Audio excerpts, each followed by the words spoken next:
Përshëndetje të nderuar shikues, jeni me edicionin e lajmeve të orës 13 në Radio Televizionin Publik të Kosovës. Është publikuar draft raporti për Kosovën i përpiluar nga raportuesi për Kosovën në Parlamentin Evropian Riho Teras. Në raport theksohet se viti 2025 u karakterizua nga një ngërç i gjatë politik i cili ndikoi negativisht në funksionimin e institucioneve. Si pas dokumentit, me gjithse mirëpritet formimi institucioneve të reja, pas zgjedhjeve të parakoshme parlamentare, periudha e gjatë e blokimit institucional u konsiderua një vit i humbur për Kosovën. Raporti rithekson mbështetjen për aplikimin e Kosovës për antarësim në Bashkimin Evropian, derisa kërkohet Kosovës të përshpejtojë zbatimin e reformave të lidhura me Bashkimin Evropian. Kryetarja e Kuvendit Albulena Agjiu priti në takim ambasadorin e Turqisë në Kosovë, Tunç Angël.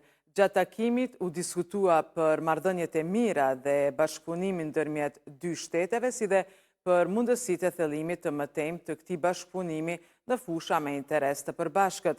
Kryeparlamentarja Agjiu vlerësoi mbështetjen e vazhdueshme të Turqisë për Kosovën dhe shprehu gatishmërinë për forcimin e mëtejmë të bashkëpunimit ndër institucional dhe parlamentar në të ardhmen.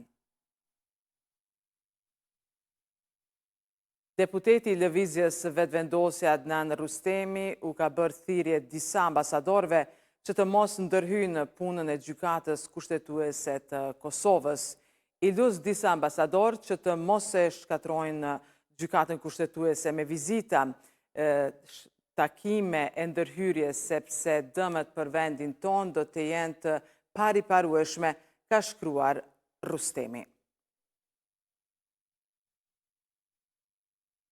Kryetari i Partisë Demokratike të Kosovës, Bedri Hamza, ka kujtuar 11 marsin e vitit 1981, kohën kur studentët e Kosovës u ngritën në emër të popullit duke kërkuar liri, drejtësi dhe dinitet.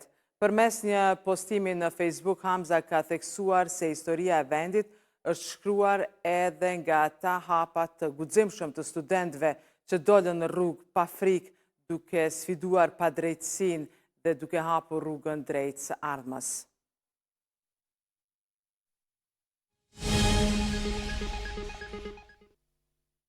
Në gjykatën themelore në Prishtinë ka vazhduar dëshmia e dëshmitarëve për rastin e keqpërdorimeve në korporatën energjetike të Kosovës.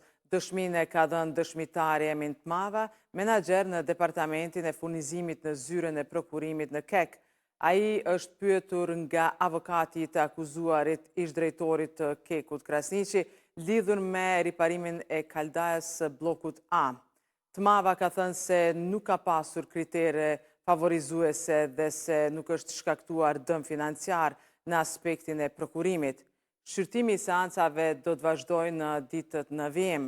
Sipas aktakuzës së ngritur, Nagip Krasniqi në cilësinë e kryeshefit të KEK-ut, Ymer Dragusha në cilësinë e ushtruesit të detyrës së drejtorit të zyrës së prokurimit dhe Isuf Zena si përfaqësues i kompanisë, akuzohen se me veprimet e tyre i kanë shkaktuar dëm buxhetit të shtetit rreth 37 milion euro.